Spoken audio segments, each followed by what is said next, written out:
إذ قال يوسف لأبيه يا أبت إني رأيت 11 كوكبا والشمس والقمر رأيتهم لي ساجدين سبحان الله বলেন আর জোরে জোরে বলেন সুবহানাল্লাহ। এই জন্য যুবক ভাইয়েরা আল্লাহ পাক সূরা ইউসুফের মধ্যে 4 নম্বর আয়াতের মধ্যে আমার আল্লাহ পাক বলেন ইউসুফ আলাইহিস সালামকে দিয়ে, হযরতে ইউসুফ আলাইহিস সালাম ওনার আব্বার কাছে বলছেন, আব্বা ও আব্বা, আমি গতকাল স্বপ্নের মধ্যে দেখলাম 11টা তারকা, একটা সূর্য, একটা নক্ষত্র আমি ইউসুফকে সিজদা দিচ্ছে। আল্লাহু আকবার। হযরত ইউসুফ আলাইহিস সালাম বলছেন, আব্বা ও আব্বা, আমি স্বপ্নে দেখলাম গো বাবা 11টা তারকা, একটা সূর্য, একটা নক্ষত্র আমি ইউসুফকে সিজদা দিচ্ছে গো আব্বা। হযরতে ইউসুফ আলাইহিস সালামের আব্বা হযরতে ইয়াকুব আলাইহিস সালাম বলেন, ক্বালা ইয়া বুনাইয়া লা তাকসুস রুয়াকা আলা ইখওয়াতিকা ফায়াকিদু লাকা কাইদা। সুবহানাল্লাহ। হযরতে ইয়াকুব আলাইহিস সালাম বলেন, ইউসুফ রে, ইউসুফ, আমার কলিজার টুকরা ইউসুফ রে, শোনো শোনো শোনো রে, আমি তোমাকে বলে দিলাম, তুমি যে স্বপ্ন দেখেছো এই স্বপ্নের কথা তুমি তোমার ভাইদের কাছে বর্ণনা করবে না। আল্লাহু আকবার। ফায়াকিদু লাকা কাইদা। হযরতে ইয়াকুব আলাইহিস সালাম বলছেন, ইউসুফ রে, ও ইউসুফ, শোনো শোনো শোনো, তুমি যে স্বপ্ন দেখেছো এই স্বপ্নের কথা তোমার ভাইদের কাছে তুমি বলবা না। কেন বলবা না? কারণ যারা নবী রাসূল বলি আল্লাহ, যারা পৃথিবীর মধ্যে ইলম অর্জন করেছে তারা কিন্তু স্বপ্নের ব্যাখ্যা সঠিকভাবে জানে। কথা বলেন ঠিক কিনা? হযরতে ইয়াকুব আলাইহিস সালাম মনে মনে ভাবলেন, আমার ইউসুফ 11 থেকে 13 বছরের সন্তান, এত মর্যাদাপূর্ণ একটা স্বপ্ন দেখেছে, এই স্বপ্নের ব্যাখ্যা যদি তার ভাইদের কাছে বলে ফেলে, আর 11 যে ভাই আছে ওই ভাইয়েরা তাকে হিংসা করে তার ক্ষতি করে ফেলবে। কথা বলেন ঠিক কিনা?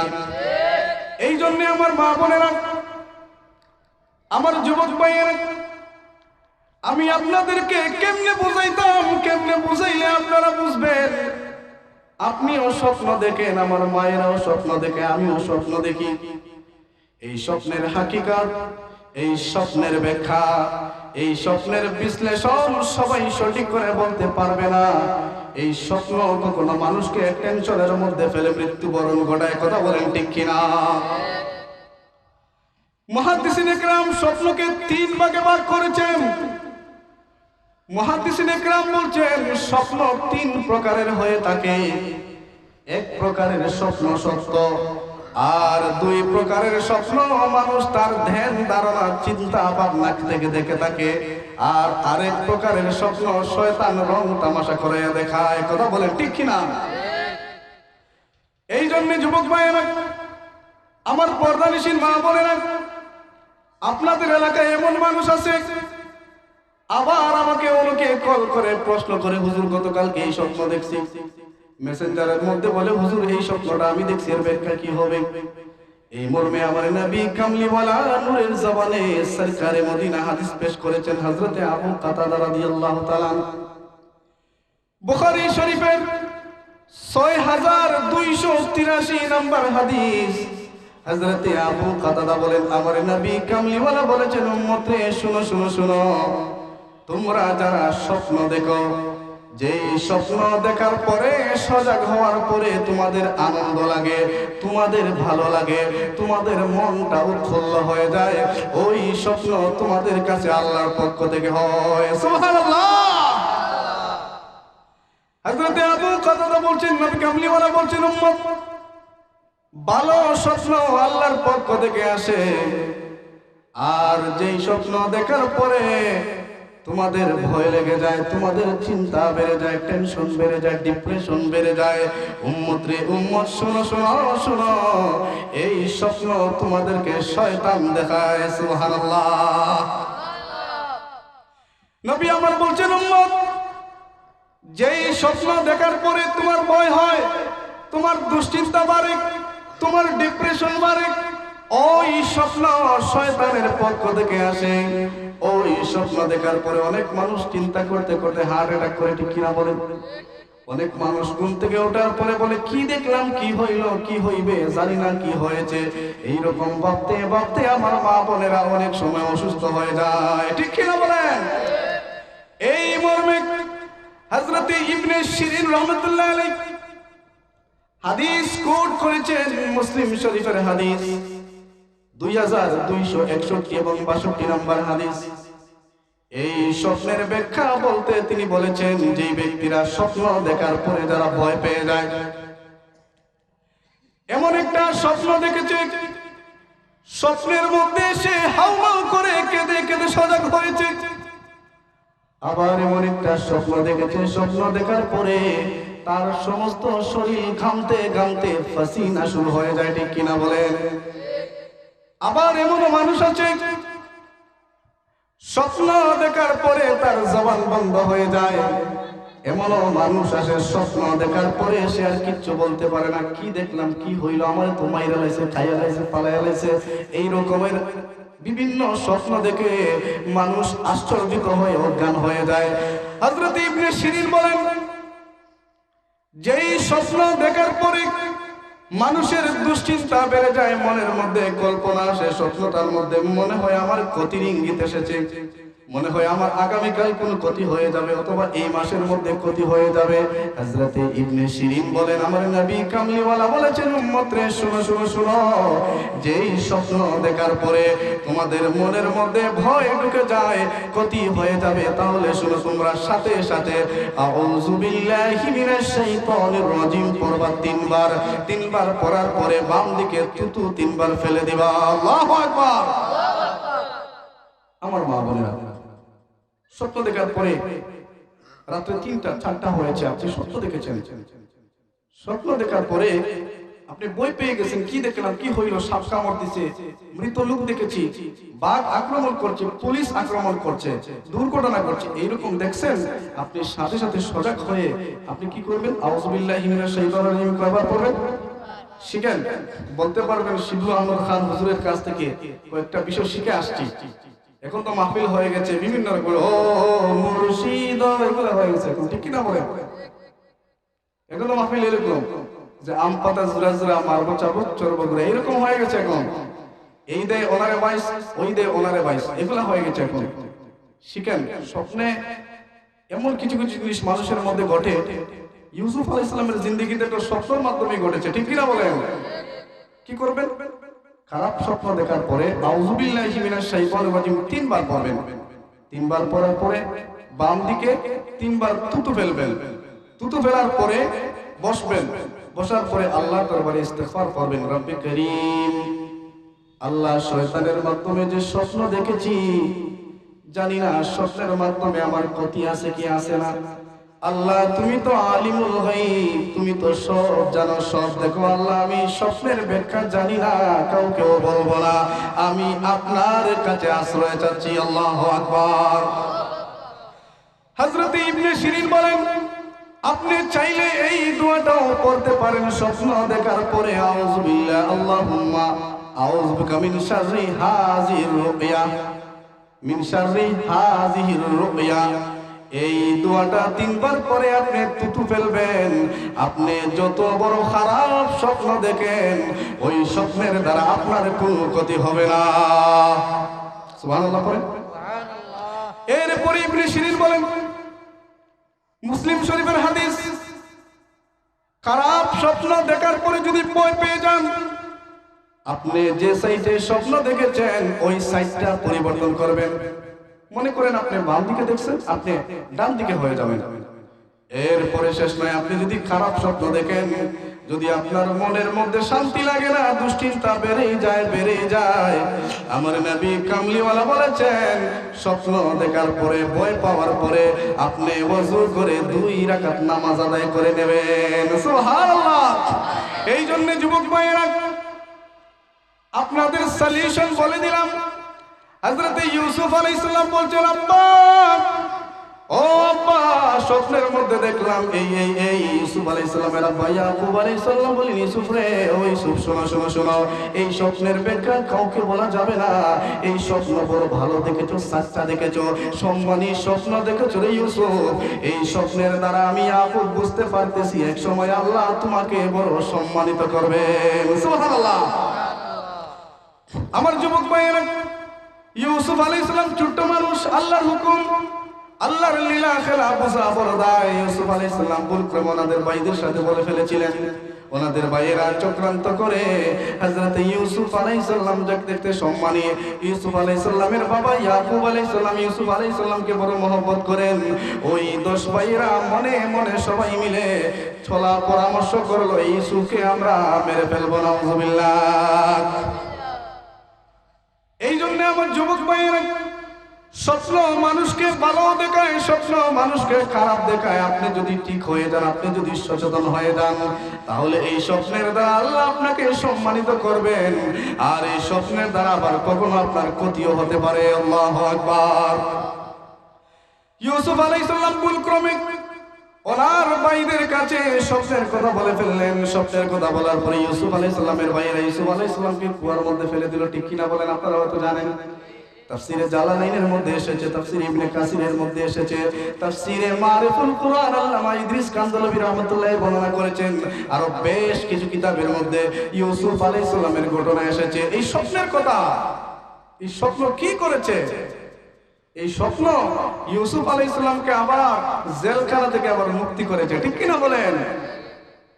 হযরত ইউসুফ আলাইহিস সালাম, বিবি জুলাইখা, মিশরের সুন্দর সুন্দর নারীদের চক্রান্তের কারণে ইউসুফ আলাইহিস সালাম জেলখানায় গিয়েছিলেন। মিশরের বাদশা স্বপ্ন দেখলেন, স্বপ্নের ব্যাখ্যা কেউ বলতে পারে না। তারা হযরত ইউসুফ আলাইহিস সালামকে সন্ধান করলো, কারণ তারা জানতো হযরত ইউসুফ আলাইহিস সালাম ছিলেন হাকিম ইউসুফ। সুবহানাল্লাহ। আমার যুবক ভাইয়েরা, হযরত ইউসুফ আলাইহিস সালাম স্বপ্ন দেখেছেন। ইউসুফ আলাইহিস সালাম জীবনে বড় হয়েছেন, সম্মানিত হয়েছেন, উচ্চ মাকামে গিয়েছেন। ইউসুফ আলাইহিস সালামের গুণ ছিল, হযরত ইউসুফ আলাইহিস সালামের মধ্যে যে কয়েকটা গুণ ছিল, সবচাইতে বড় একটা গুণ ছিল ইউসুফ আলাইহিস সালাম যতই বিপদে পড়তেন, হযরত ইউসুফ আলাইহিস সালাম সব সময় আল্লাহর উপর ভরসা করতেন। ঠিক কিনা বলেন? আপনার উপর সামান্য বিপদ পড়লে আপনি বলবেন, আল্লাহ আর খেউরে দেখলা না, আমি টিল্লা সাম্বাগর আব্দুল জলিলকে দেখলা। ঠিক কিনা বলেন? ও আল্লাহ, তুমি আর খেউরে দেখলা না, আমার উপরে টাটা বালাইলাই। স্বপ্নে আর খেউরে দেখলাই না, জারু মিয়ারে দেখলাই। ঠিক কিনা বলেন? এই জন্য যুবক ভাইয়েরা, আপনার উপর বিপদ আসুক, আপনার উপর যেই সমস্যা আসুক, আপনি যদি ঈমান সহকারে, আপনার ইয়াকিন সহকারে আপনি যদি আল্লাহর উপর বিশ্বাস করতে পারেন, আমার আল্লাহ আপনার বিশ্বাসের কারণে আল্লাহ আপনাকে অবশ্যই এই বিপদ থেকে সম্মানিত স্থানে পৌঁছায়া দেবেন। সুবহানাল্লাহ। হযরত ইউসুফ আলাইহিস সালামের আল্লাহর উপর বিশ্বাস ছিল। 10 ভাইয়েরা ইউসুফ আলাইহিস সালামকে কুয়ার মধ্যে ফেলে দিয়েছেন। ইউসুফ আলাইহিস সালাম ভয় পান নাই। ইউসুফ আলাইহিস সালাম আল্লাহর উপর বিশ্বাস ছিল। আল্লাহ পাক ইউসুফ আলাইহিস সালামকে এই কুয়া থেকে তুলে মিশরের বাদশাহী দান করেছেন। ঠিক কি না বলেন? 2 নাম্বার, হযরত ইউসুফ আলাইহিস সালামের সততা ছিল। সততা কেমন সততা? ইউসুফ আলাইহিস সালাম ওই তখনকার সময়ের বাদশা কিতির ইউসুফ আলাইহিস সালামকে ক্রয় করে মিশরে নিয়ে যাওয়ার পরে ওনার বিবিকে সে এটা উপহার দিল, গিফট দিল। ইউসুফ আলাইহিস সালাম ওই রাজপ্রাসাদে থাকছেন, ঘুমাইছেন, সব কিছু দেখভাল করছেন। একটা মুহূর্তের জন্য উনি ওদের সাথে গাদ্দারি করেন নাই। ঠিক কিনা বলেন? আজকে আমাদের সমাজে আপনি যাকে বিশ্বাস করবেন সেই আপনার নৌকা ডুবাইয়া দেবে। ঠিক কিনা বলেন? এই রকমের মুসবিলাই আপনাদের এলাকায় যদি না থাকে, আমাদের এলাকায় আছে। এই রকমের মুসবিলাই আপনি যারা বিশ্বাস করবেন সে আপনার নৌকা ডুবাইয়ে দেবে, সে আপনার প্রথম ক্ষতি করবে, সে তার সততা ঠিক রাখবে না, আপনাকে আইক্কাওয়ালা বাস দিয়া দেবে, ঠিক কিনা বলেন? হযরত ইউসুফ আলাইহিস সালাম ওনার মধ্যে সততার গুণ ছিল। সততার গুণ থাকার কারণে হযরত ইউসুফ আলাইহিস সালামকে আমার আল্লাহ পরীক্ষা করেছেন। পরীক্ষা করার মাধ্যমে ইউসুফ আলাইহিস সালামকে এক পর্যায়ে আমার আল্লাহ মিশরের বাদশাহী দান করেছেন। সুবহানাল্লাহ। 3 নাম্বার, হযরত ইউসুফ আলাইহিস সালামের ধৈর্য ছিল। বিবি জুলাইখা ইউসুফ আলাইহিস সালামকে 7টা দরজা বন্ধ করে আকাম কুকাম করতে চাইছিল। শয়তান তাকে প্ররোচনা দিয়েছে।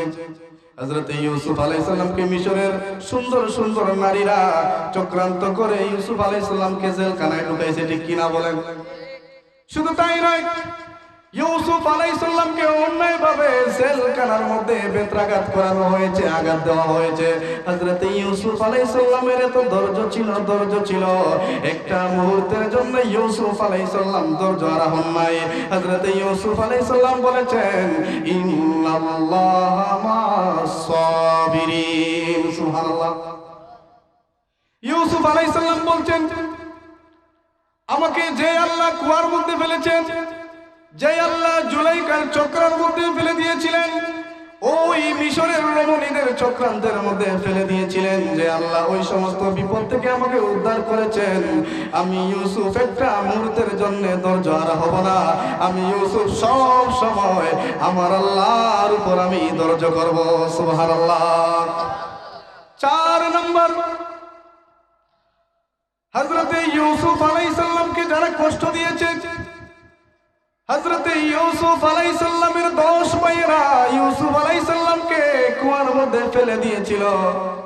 ওই কুয়ার মধ্যে ফেলে দেওয়ার পরে হযরত ইউসুফ আলাইহিস সালাম মিশরের বাদশাহী যখন পেলেন, ওই 10 ভাইয়ের সাথে দেখা হলো। দেখা হওয়ার পরে হযরত ইউসুফ আলাইহিস সালাম তাদেরকে ক্ষমা করে দিয়েছিলেন। সুবহানাল্লাহ। আপনাকে আমাকে যদি আমাদের ভাইয়েরা, আমাদের পাড়া প্রতিবেশী কেউ, আমাদের বন্ধু বান্ধবের মধ্যে কেউ যদি আপনাকে আমাকে কষ্ট দেয় বা মেরে ফেলতে চায়, তাকে যদি কখনো সুযোগে পাই সাসারে সার দিতাম না, ঠিক কিনা বলেন? হযরত ইউসুফ আলাইহিস সালাম কেমন একজন নবী ছিলেন। 4 নম্বরে ওনার ক্ষমা করার একটা গুণ ছিল। 10 ভাইকে সামনে পাওয়ার পরে হযরত ইউসুফ আলাইহিস সালাম তাদের সাথে রাগ করেন নাই, তাদেরকে জেলখানায় ভরেন নাই। হযরত ইউসুফ আলাইহিস সালাম তাদেরকে দেখার পরে, সমস্ত ঘটনা বলার পরে হযরত ইউসুফ আলাইহিস সালাম তাদেরকে জিন্দেগির জন্য ক্ষমা করে দিয়েছেন। সুবহানাল্লাহ। এই জন্য যুবক ভাইরা, আপনাদেরকে কেমনে বুঝাইলে আপনারা বুঝবেন এই ঘটনা কি জন্য বললাম। আজকে আমাদের সমাজে ক্ষমার গুণ নাই, আমরা একজন আরেকজনকে ক্ষমা করতে পারি না। আমাদের মধ্যে হিংসা বিদ্বেষ বদ আমাদের অন্তরের মধ্যে ভরা। আমরা মুখে মুখে ইমানদার, ভিতরে ভিতরে বদ রেখে নামাজ পড়ি, ঠিক কিনা বলে? আমার যুবক ভাইরা, বর্তমানে দাড়ি টুপি পাঞ্জাবির মধ্যে হিংসা ভরে গেছে, ঠিক কিনা বলেন? একজন আরেকজনকে খৈন দিয়া গুতায়, এই বালা না এই বালা। আবার কিছু নামাজি মসজিদে নামাজ পড়ে, রোজাও রাখে, জিকির আজকার করে, ভিতরে অনেক মানুষের ক্ষতি করার চিন্তা নিয়ে নামাজে যায়। আবার নামাজ থেকে বের হইয়া আবার ওই বাটপারি করে, ঠিক কিনা বলেন? আপনার দিলটা যদি উদার না হয়, আপনার মনের মধ্যে যদি উদারতা না থাকে, মানুষকে ক্ষমা করার গুণ না থাকে, তাহলে এই মন নিয়ে, এই ঈমান নিয়ে আপনি কখনো বেহেশতের মধ্যে যেতে পারবেন না। সুবহানাল্লাহ। ও প্রিয় হাবিব, পাগলের রাজ্য কেন দূরে? ও প্রিয় হাবিব, পাগলের রাজ্য কেন দূরে? সবাই পড়ি, ও প্রিয় হাবিব, পাগলের রাজ্য কেন দূরে? ও প্রিয় হাবিব, পাগলের রাজ্য কেন দূরে? ও প্রিয় হাবিব, দূরে। ও প্রিয় হাবিব,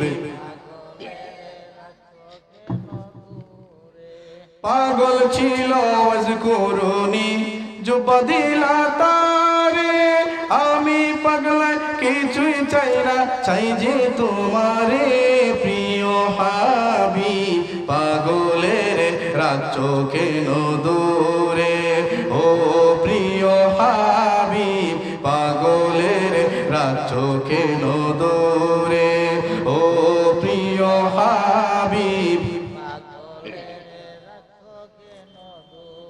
ও প্রিয় হাবিব পাগলের পাগল ছিল ওয়াজকুরুনি জুব্বা দিলা তারে আমি পাগলা কিছুই চাই না চাই যে তোমারে প্রিয় হাবিব পাগলের মুসিবত না পাই যদি করুণা তোমার কবরে হাসরে কি হবে আমার কবরে হাসরে কি হবে আমার আরো জোরে পড়েন মুসিবত না পাই যদি মুসিবত না পাই যদি করুণা তোমার কবরে হাসরে কি হবে আমার কবরে হাসরে তুমি তো দিয়েছ দেখিয়ে আলোর পথ যে পথে মিলবে আল্লাহর রহমত সুবহানাল্লাহ পড়েন তুমি তো দিয়েছ দেখিয়ে আলোর পথ যে পথে মিলবে আল্লাহর রহমত তোমার সুপারিশ বিনে কেমনে হব পার কবরে হাসরে কি হবে আমার সবাই পড়ি কবরে